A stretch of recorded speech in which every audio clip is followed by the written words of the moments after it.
Christian in Nepal हेरेर बस्नुहुने सम्पूर्ण नेपाली भाषी दाजुभाइ तथा दिदीबहिनीहरूलाई जय मसीह साथै नमस्कार छ। आजको दिन फेरि पनि भीमा विश्वकर्मा दिदीको भिडियो लिएर यहाँहरूको बिचमा आएको छु।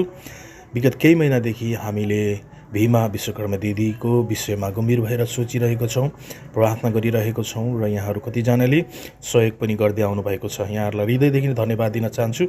दिदीको यो घरको प्रोग्रेस अनि दिदीको विगतको घर यस्तो थियो, यहाँहरू सबैजनाले हेर्नुभएको थियो र दिदीलाई यहाँहरू कतिजनाले प्रार्थनासहित आफ्नो मुठीहरू खोलिदिनु भयो र घरको काम सुरुवात गरेका छौँ र अहिलेको हाल अवस्था चाहिँ अनि जगको कामहरू सकिएर यसरी चाहिँ एकदमै राम्रो फाउन्डेसन गरेर घरको काम चाहिँ अगाडि बढिरहेको छ। तसर्थ यहाँहरू सबैजनाले दिदीको लागि प्रार्थनासहित आफ्नो मुठी पनि खोलिदिनु हुन विनम्र अनुरोध गर्न चाहन्छु। दिदीको घर यसरी एकदमै राम्रोसँगले बनिरहेको यहाँहरूलाई यो भिडियो प्रस्तुत गर्दछु। धन्यवाद।